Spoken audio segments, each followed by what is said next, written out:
اللہ فرماتے ہیں اس سے بڑا ظالم کون ہوگا؟ ومن ازلم ممن منع مساجد اللہ، کہ جو لوگوں کو منع کرے مسجدوں میں داخل ہونے سے، ان یذکر فیہا اسمہ وسعی فی خرابیہا، اور یعنی کس چیز سے منع کرے کہ لوگ اللہ کا ذکر کریں اور اس کی خرابی کا سبب بنے، لوگوں کو روکے کہ وہ اس میں جائیں، نماز پڑھیں، اللہ کا ذکر کریں۔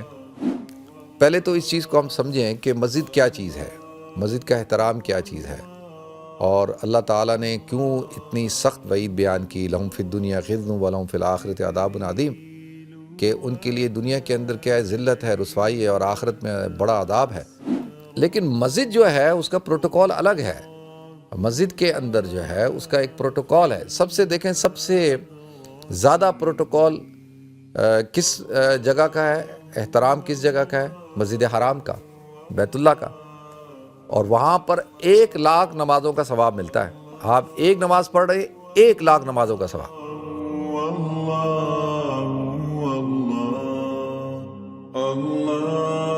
محترم ناظرین کرام، بزرگان دین اور میری عزیز ماؤں اور بہنوں بھائیوں، السلام علیکم ورحمۃ اللہ وبرکاتہ۔ میں آپ کا میزبان عبدالوہاب آپ کو پروگرام گفتگو کے اندر خوش آمدید کرتا ہوں۔ ناظرین، الحمدللہ اللہ رب العزت کے فضل و احسان سے اللہ تعالیٰ نے ہمیں ایک دفعہ پھر اپنی دین کی بات سننے کی توفیق عطا فرمائی۔ اللہ تعالیٰ اس پر عمل کرنے کی بھی توفیق عطا فرمائے، اور الحمدللہ چھٹیاں آپ حضرات کی بہت اچھی گزر رہی ہوں گی۔ یہ کافی بڑا لانگ ویکینڈ تھا، یہ بھی میں امید کرتا ہوں کہ آپ لوگوں کا بہت اچھا گزرا ہوگا۔ میرا تو بہت اچھا گزرا، اور ایوری ڈے میں بزی رہا الحمدللہ، فیملی کے ساتھ، دوستوں کے ساتھ، اور بہت ہی اچھا وقت گزرا، اور انشاءاللہ آگے بھی پلانز ہیں کہ اسی طرح اچھا وقت گزارنا ہے، اور ساتھ ساتھ اللہ تعالی ہمیں توفیق عطا فرمائے کہ ہم کچھ خیر کے کام کر سکیں، کچھ ایسے اعمال کر سکیں جو اللہ کی رضا کے حصول کا سبب بنے۔ تو میں نے آپ حضرات کے سامنے قرآن پاک کی سورہ بقرہ کی آیت نمبر 114 تلاوت فرمائی ہے، جس کے اندر اللہ رب العزت نے ارشاد فرمایا، وَمَنْ أَظْلَمُ مِمَّنْ مَنَعَ مَسَاجِدَ اللَّهِ أَن يُذْكَرَ فِيهَا اسْمُهُ وَسَعَىٰ فِي خَرَابِهَا أُولَٰئِكَ مَا كَانَ لَهُمْ أَن يَدْخُلُوهَا إِلَّا خَائِفِينَ لَهُمْ فِي الدُّنْيَا خِزْيٌ وَلَهُمْ فِي الْآخِرَةِ عَذَابٌ عَظِيمٌ۔ اللہ فرماتے ہیں اس سے بڑا ظالم کون ہوگا؟ وَمَنْ أَظْلَمُ مِمَّنْ مَنَعَ مَسَاجِدَ اللَّهِ، کہ جو لوگوں کو منع کرے مسجدوں میں داخل ہونے سے، أَن يُذْكَرَ فِيهَا اسْمُهُ وَسَعَىٰ فِي خَرَابِهَا، اور یعنی کس چیز سے منع کرے کہ لوگ اللہ کا ذکر کریں اور اس کی خرابی کا سبب بنے، لوگوں کو روکے کہ وہ اس میں جائیں، نماز پڑھیں، اللہ کا ذکر کریں۔ تو اب اللہ تعالیٰ یہاں ارشاد فرما رہے ہیں، مفہوم یہ ہے کہ ان کو ایک تو مسجدوں کا احترام بیان کر رہے ہیں کہ جب بھی مسجد میں داخل ہو تو ادب اور احترام کے ساتھ داخل ہو، اور دوسرا کبھی بھی مسجد کی تباہی اور فساد کا سبب مت بنو، اور اس کو یعنی ایسا نہ بناؤ کہ جیسے کہ تم، حضور نے فرمایا، جیسے کہ تم بازاروں کے اندر جس طرح سے بیہیو کرتے ہو، کیونکہ احب البلاد الی اللہ مساجدها وابغض البلاد الی اللہ واسواقها، کہ اللہ تعالیٰ کو سب سے زیادہ محبوب جو زمین پہ جو خطے ہیں، جو جگہیں ہیں، سب سے زیادہ محبوب اللہ تعالیٰ کو اللہ کا گھر ہے، مساجد، اور سب سے زیادہ ناپسند یعنی کس اعتبار سے؟ جہاں پر اب آپ کہیں گے کہ بھئی بازار تو تجارت کی جگہ ہے، اور اس کو کہا گیا ہے وہ ابغض الی اللہ، کہ اللہ کو مغبوض ہیں، جو ناپسند ہیں، اور وہ اسواق ہیں، بازار ہیں۔ کیوں؟ پہلے تو اس چیز کو ہم سمجھیں کہ مسجد کیا چیز ہے، مسجد کا احترام کیا چیز ہے، اور اللہ تعالیٰ نے کیوں اتنی سخت وعید بیان کی، لہم فی الدنیا خزی ولہم فی الآخرۃ عذاب عظیم، کہ ان کے لیے دنیا کے اندر کیا ہے، ذلت ہے، رسوائی ہے، اور آخرت میں بڑا عذاب ہے۔ جو لوگ بھی مسجد کو برباد کرتے ہیں، مسجد کے اندر فساد مچاتے ہیں، اور لوگوں کو روکتے ہیں عبادت کرنے سے، لوگوں کو روکتے ہیں اللہ کا ذکر کرنے سے، تو ان کے لیے اتنی سخت وعید کیوں اللہ تعالیٰ نے ارشاد فرمائی؟ تو اور حدیث میں حضور نے کیا فرمایا کہ بھئی مسجدوں کا احترام کرو، اور اس طرح سے نہ بیہیو کرو جس طریقے سے تم بازاروں میں کرتے ہو، اور پھر فرمایا کہ سب سے زیادہ محبوب جگہیں اللہ تعالیٰ کو مسجد ہیں، اور سب سے مقبوض جگہ جو ہیں وہ بازار ہیں۔ اچھا، محبوب جگہ اللہ کا گھر کیوں؟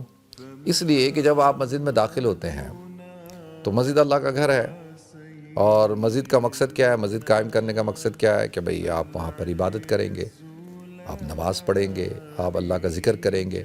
جب آپ نماز پڑھتے ہیں تو کس کے لیے پڑھتے ہیں؟ اللہ کے لیے پڑھتے ہیں۔ ذکر کرتے ہیں تو کس کا کرتے ہیں؟ اللہ کا کرتے ہیں۔ قرآن کی تلاوت کریں گے، آپ تسبیحات میں مشغول ہوں گے، آپ نوافل پڑھیں گے۔ یہ سب چیزیں کیا ہیں؟ یہ سب چیزیں اللہ کے قریب کرنے والی ہیں، آخرت کے قریب کرنے والی ہیں۔ اور انسان مسجد میں ایک ماحول ہوتا ہے نا، تو اس ماحول کے اندر انسان اللہ کے قریب ہوتا ہے، روحانیت پیدا ہوتی ہے اس کے اندر، اور اس کے اندر جو ہے اور زیادہ خشوع و خضوع پیدا ہوتا ہے، اور جتنا آپ دنیاوی ماحول سے آپ دور ہو جاتے ہیں۔ تو اس لیے، اور اللہ کا گھر ہے، نسبت اللہ کی طرف ہے، تو اس لیے اللہ تعالیٰ کو یہ جگہ بڑی محبوب ہے کہ وہاں انسان اپنے آپ کو گناہوں سے دور رکھتا ہے، اور دنیاوی جو مشغولیات ہیں ان سے اپنے آپ کو فارغ کر لیتا ہے۔ اور مسجد میں دین کی بات ہو رہی ہوتی ہے، اللہ اور اس کے رسول کی بات ہو رہی ہوتی ہے، مسجد میں اذان ہو رہی ہے، اقامت ہو رہی ہے، قرآن کی تلاوت ہو رہی ہے، وعظ و نصیحت، یہ ساری چیزیں ہو رہی ہوتی ہیں۔ اور یہ سب چیزیں کیا کرتی ہیں انسان کو؟ یہ انسان کو اللہ کے قریب کرتی ہیں، اسلام کے قریب کرتی ہیں، اس کی تعلیم و تربیت کا خیال رکھتی ہیں۔ انسان جب مسجد سے نکلتا ہے تو روحانی طور پر بہت فریش ہوتا ہے، اپنے آپ کو ہلکا محسوس کرتا ہے اور طاقتور ہوتا ہے۔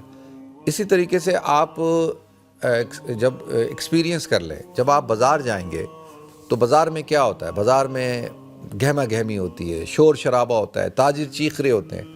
بعض علاقوں میں بازار میں لوگ شور کر رہے ہوتے ہیں، آوازیں لگا رہے ہوتے ہیں، ہر ایک اپنی طرف متوجہ کر رہا ہوتا ہے، اور عورتیں، مرد، بچے، اور طوفان بدتمیزی بھی ہوتا ہے۔ اور تاجر جو ہے وہ اس کے اندر بس اس بات کی حوث ہوتی ہے کہ میں نے زیادہ سے زیادہ مال بیچنا ہے، اور گاہک ہوتے ہیں، کسٹمر، ان کو ہوتا ہے کہ ہم نے مال جو ہے اچھی قیمت پہ خریدنا ہے، سستا خریدنا ہے، اور وہ اس بھاؤ تاؤ ہو رہے ہوتے ہیں۔ بھاؤ تاؤ کرنے میں دو تجار ہیں وہ غلط بیانی سے کام لے رہے ہوتے ہیں، قسمیں کھا رہے ہوتے ہیں، اور کسٹمر جو ہے وہ پیسوں کو کم کر رہے ہوتے ہیں۔ یہ ساری چیزیں کیا ہے؟ مال، پیسہ، تجارت، اور چیزیں، اشیاء، اور حوث اور حرص، اور کمپٹیشن، اور اس کی دکان پہ اتنے لوگ آ گئے، میری دکان پہ کیوں نہیں آئے، اس کی سیل اتنی ہو گئی، میری سیل کیوں نہیں ہوئی۔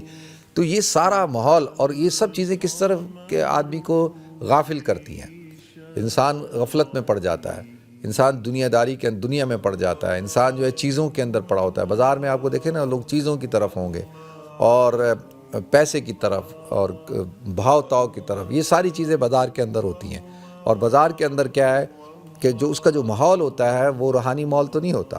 وہاں سے جب آپ آتے ہیں باہر تو آپ بوجھ محسوس کریں گے، مجمع زیادہ ہوگا۔ آج کل آپ دیکھیں سیلیں لگی ہوئی ہیں، اور ہر طرف رش ہی رش ہے، بازاروں میں، دکانوں میں، ہر طرف۔ تو آپ کا دل جو ہے وہ غافل ہو جائے گا، اس پہ بوجھ ہوگا۔ یہ آپ ایکسپیریمنٹ کر کے دیکھ لیں، آپ تجربہ کریں، اور آپ اس تجربے سے خود ہی آپ محسوس کریں گے کہ جو بات میں کر رہا ہوں وہ ٹھیک ہے۔ تو اس لیے اللہ کے رسول صلی اللہ علیہ وسلم نے کہا کہ بھائی مسجدوں کو اس طرح سے مت بناؤ جس طریقے سے تم بازار بناتے ہو۔ بازار تمہارے ہوتے ہیں۔ اب بازار میں تو منع نہیں ہے نا شور شرابہ کرنے سے، بھائی بازار کا تو یہ نہیں ہے، بازار میں کوئی چیخ رہا ہے تو چیخ سکتا ہے، اس کو اجازت ہے، اسلام بھی منع نہیں کرتا۔ بھائی اگر وہ اپنی جو اشیاء بیچ رہا ہے اس کے لیے وہ آواز لگا رہا ہے تو لگا سکتا ہے، اسلام منع تو نہیں کرتا اس کو۔ اسلام کہتا ہے بھائی اس کو اجازت ہے۔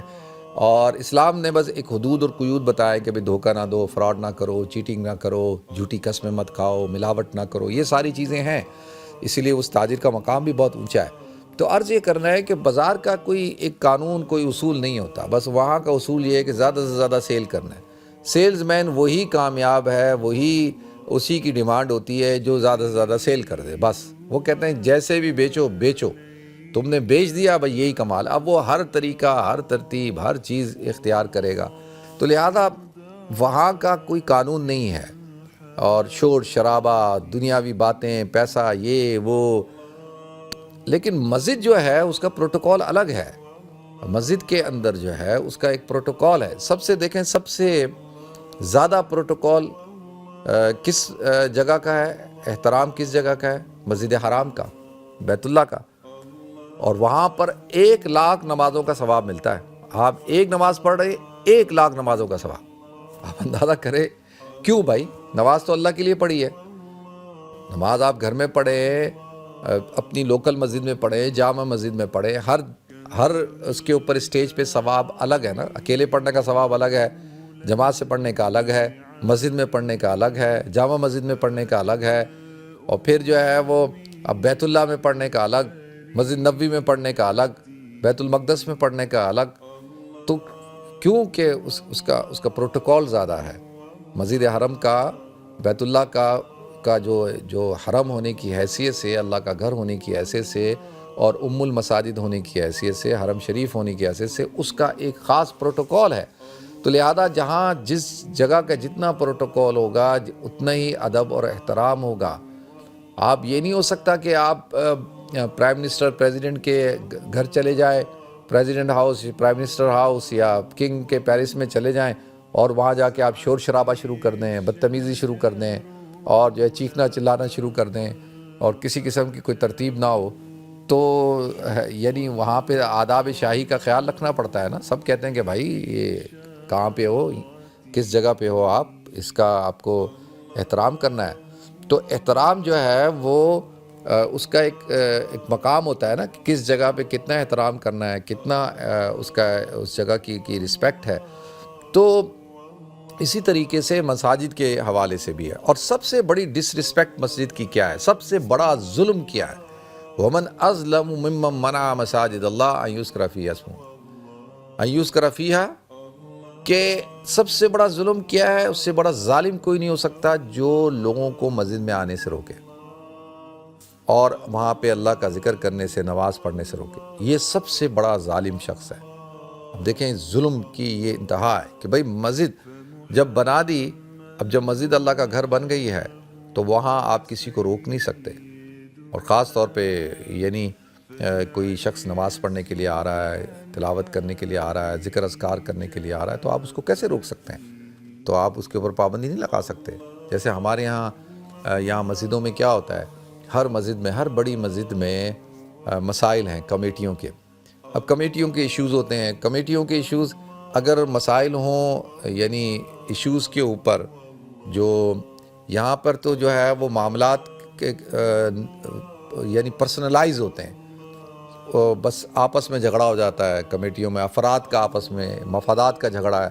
اب اس جھگڑے کی وجہ سے مسجد کے اندر طوفان بدتمیزی ہو رہا ہے، اور مسجد کے اندر شور شرابہ ہو رہا ہے، اور ایک دوسرے کو جو ہے وہ گالیاں دی جا رہی ہیں، اور ایک دوسرے کو جو ہے وہ ڈس رسپیکٹ کیا جا رہا ہے. تو اس لیے جو ہے یہ بھی اسی ظلم کے زمرے میں آتا ہے کہ اگر کوئی مسجد کے اندر اس قسم کے حالات پیدا کرتا ہے، یا مسجد کے اندر، اس لیے کہا جاتا ہے کہ مسجد کے اندر بحث کرنا، لڑائی جھگڑا کرنا انتہائی خطرناک ہے.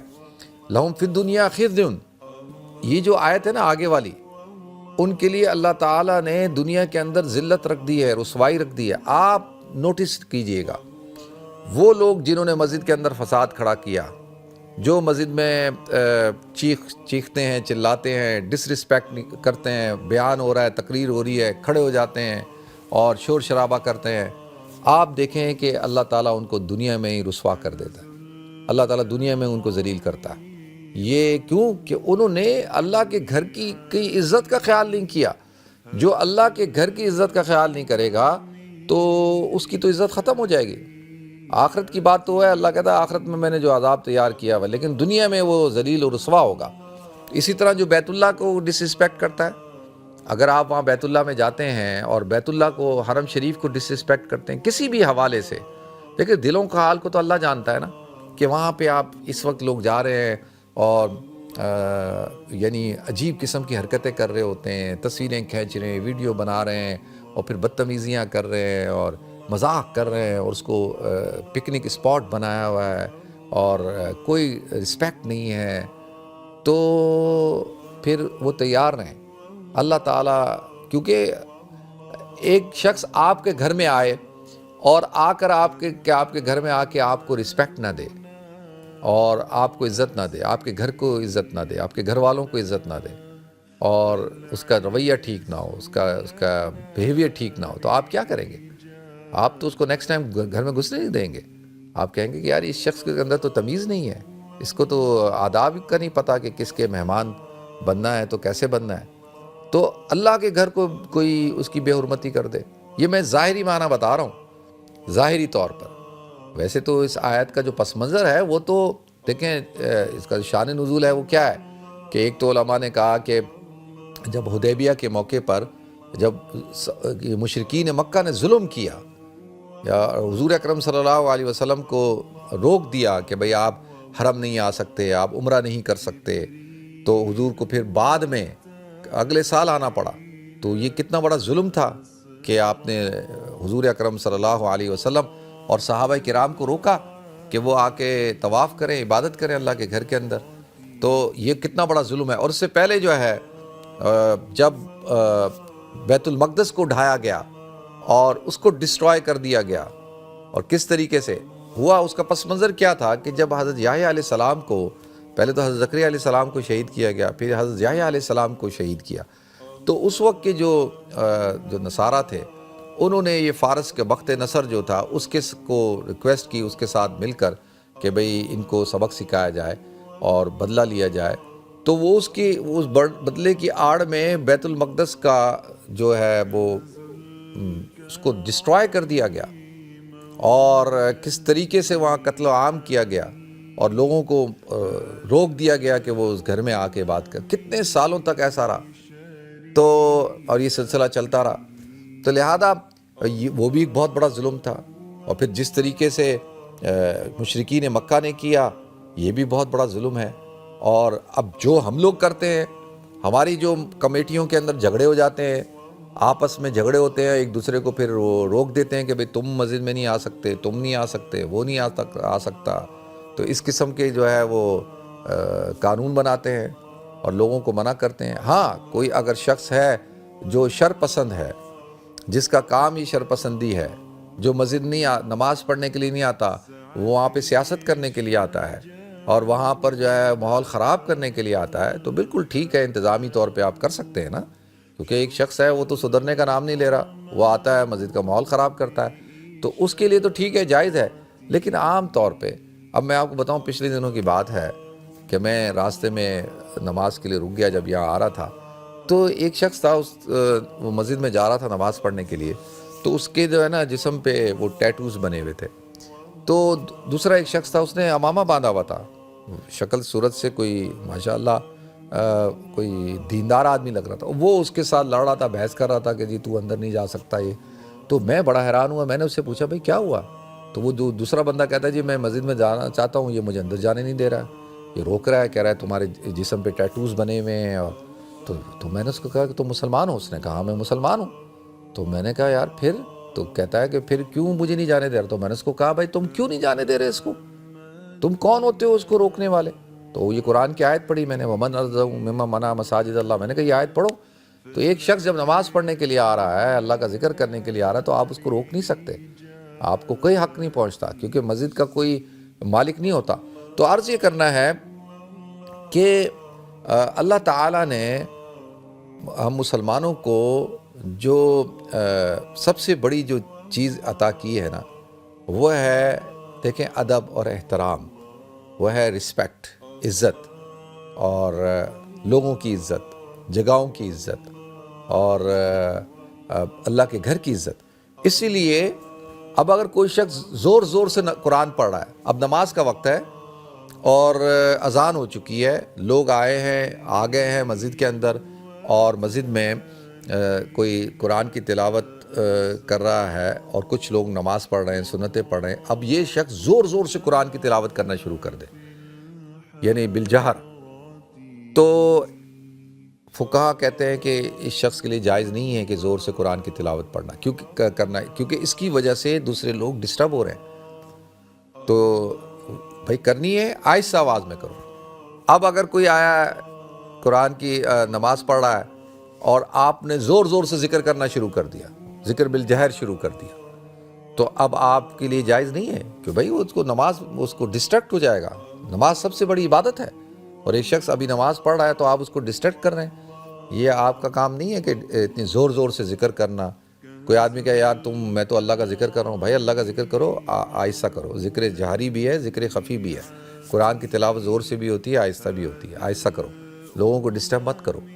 اور اسی طریقے سے زور زور سے باتیں کرنا، ہمارے کچھ لوگ ہوتے ہیں، اب میں تو پھنس جاتا ہوں، میں سچ بتا رہا ہوں، میری کیفیت تو ایسی ہو جاتی ہے کہ میں بالکل پھنس گیا، مسجد میں گیا اور جا کے بھائی کسی ایک سے سلام کیا، وہ شروع ہو جاتے ہیں، اب میں کہتا ہوں بھائی مسجد ہے، آرام سے بات کرو، کونے پہ بات کرو، سائڈ پہ ہونے کی کوشش کرتا ہوں، جیسے لوگ مڑ مڑ کے دیکھتے ہیں تو وہ مجھے بھی دیکھ رہے ہوتے ہیں، تو ہماری تو بڑی آکورڈ سچویشن ہو جاتی ہے۔ تو لوگوں کو سمجھاتے ہیں کہ بھائی یہ مسجد ہے آپ کی، یا یہ آپ کی کا ڈرائنگ روم نہیں ہے، یہ کوئی قہوہ خانہ نہیں ہے، یہ کوئی مارکیٹ پلیس نہیں ہے کہ جی آپ کسی کافی شاپ پہ بیٹھے ہوئے ہیں۔ تو اس کا خیال رکھیں، اپنی ٹون کو، آواز کو ذرا نیچے رکھیں، اور اسی لیے دنیاوی باتیں کرنے کی سخت ممانعت ہے اور اس کی اجازت نہیں ہے۔ اسی طریقے سے مسجد کے پروٹوکول میں سے یہ ہے کہ بھئی آپ جو ہے وہ اگر بچوں کو لے کے جا رہے ہیں تو وہ پلے گراؤنڈ نہیں ہے کہ جی بہت سارے لوگ ہوتے ہیں کہ جی بچے کھیل رہے ہیں تو کہتے ہیں یار ان کو مت روکو۔ بہت ساری ویڈیو بھی جو ہے وہ وائرل ہوئی ہوئی ہیں کہ دیکھیں جی ترکی میں بچے کھیل رہے ہیں، مسجد میں ٹیبل ٹینس ہو رہا ہے، مسجد میں جوڈو کراٹے کی کلاس کر رہے ہیں، مسجد کے اندر جو ہے دیکھیں ایک ہوتا ہے مصلی، اب مصلی ہے وہ مسجد کے حکم میں نہیں ہے، وہاں پہ اگر کسی نے کوئی ٹیبل ٹینس کھیل لیا یا کوئی اپنا کوئی کلاس لے لی وہ تو ایک الگ بات ہے، لیکن جو مسجد ہوتی ہیں تو مسجد کا ایک پروٹوکول ہے۔ یہ تھوڑی ہے کہ جی مسجد میں آپ ٹیبل ٹینس لگا دیے آپ نے اور مسجد میں آپ شور شرابہ کر رہے ہیں اور ٹیبل ٹینس کھیل رہے ہیں، یہ تو کتنی بری بات ہے۔ مسجد میں جوڈو کراٹے کی کلاسز ہو رہی ہیں تو بھائی مسجد کا ایک احترام ہے، اس کا ایک پروٹوکول ہے، اگر آپ نے جوڈو کراٹے کرنے ہیں تو آپ کوئی ہال کرائے پہ لے لیں یا مسجد کے ساتھ کوئی اور جگہ ہو وہاں پہ کر لیں، جیسے ہمارے ہاں اس کے پیچھے جگہ ہے تو وہاں پہ بچے کھیلتے ہیں ٹیبل ٹینس، تو وہاں پہ کر لیں۔ تو پھر مسجد کا جو ہے وہ کارپیٹ خراب ہو جائے گا، مسجد کا کارپیٹ خراب ہوگا اگر آپ جوڈو کراٹے کی کلاس لیں گے کارپیٹ میں مسجد میں، تو وہ جب آپ ایکٹیویٹی کریں گے تو اس سے تو کارپیٹ جو ہے وہ سارا اس کا جو اسٹک ہوتا ہے وہ جو زمین سے چپکا ہوا ہوتا ہے تو وہ سارا اس کا وہ خراب ہو جائے گا۔ تو یہ ساری چیزیں ہیں نا، آپ نے کہا نہیں جی ہم نے مسجد میں مسجد کے اندر اٹریکشن پیدا کرنی ہے، تو اٹریکشن جو ہے وہ ایک ایسی پیدا کرنی ہے کہ جو شریعت کے دائرے میں رہو، آپ شریعت کے دائرے میں رہتے ہوئے آپ بالکل باربیکیو کریں، آپ کھانے کا انتظام کریں، آپ اور انتظام کریں، بلائیں بچوں کو، فیملیز کو بلائیں، لیکن ہر چیز کا ایک پروٹوکول ہے، خاص طور پہ مسجد کا ایک بہت بڑا پروٹوکول۔ اب اگر کسی کو منع کرو کہ بھائی یار یہ مسجد میں یہ کام نہیں ہونا چاہیے تو وہ کیا کہتے ہیں، پھر یہ آیت پڑھتے ہیں۔ تو اس آیت کا مقام یہ نہیں ہے کہ بھئی آپ اس کو ہر جگہ فٹ کر دیں۔ اب ایک آدمی ہے، اسی لیے منع کیا گیا ہے کہ مسجد کے اندر جو ہے وہ اعلانات کرنا اور چیزیں فروخت کرنا۔ اسی طریقے سے نماز ختم ہوتے ہی، اب دیکھیں آپ فنڈ ریزنگ کے لیے گئے، نماز ختم نہیں ہوئی، نماز ختم ہوتے ہی کھڑے ہو گئے اور کھڑے ہو کر جو ہے فنڈ ریزنگ ہو رہی ہے۔ بھائی ابھی لوگ جو ہے لوگوں کی کچھ رکعتیں رہ گئی تھی، ان کی نماز وہ مکمل انہوں نے کرنی ہے، اور ابھی دعا کا مقام ہے، ذکر اذکار کا ٹائم ہے، فوراً ختم کرتے ہی جو ہے شروع ہو گئے اور فنڈ ریزنگ شروع ہو گئی، تو یہ بات بھی ٹھیک نہیں ہے۔ اگر فنڈ ریزنگ کرنی ہے تو اس کا بھی طریقہ کار ہو، بھائی نماز ختم ہو جائے آرام سے، اس کے بعد آپ کھڑے ہوں یا نماز شروع ہونے سے پہلے آپ بول دیں کہ بھائی اس طرح سے ہے، اور وہ بھی بہت لمبی چوڑی تقریر نہ ہو، مختصر سی بات ہو۔ تو لہذا اب یہ سب چیزیں ہیں ناظرین، ان سب چیزوں کو ہم نے ڈسکس کرنا ہے، ہم نے اور اس کو آپ علماء کو ساتھ لے کر کریں۔ بیچارے جو امام ہوتے ہیں نا، یہ مسجد کمیٹیوں کے زیر اثر ہوتے ہیں، ان کو خوف ہوتا ہے کہ یار ابھی صدر صاحب، سیکرٹری صاحب کے خلاف چلا گیا، ٹرسٹی صاحب کے خلاف چلا گیا تو وہ جاب سے نکال دیں گے اور جو ہے وہ فارغ کر دیں گے، تو اس لیے وہ بیچارہ گھبرایا ہوا ہوتا ہے، تو امام تو بیچارہ وہ تو بول ہی نہیں سکتا۔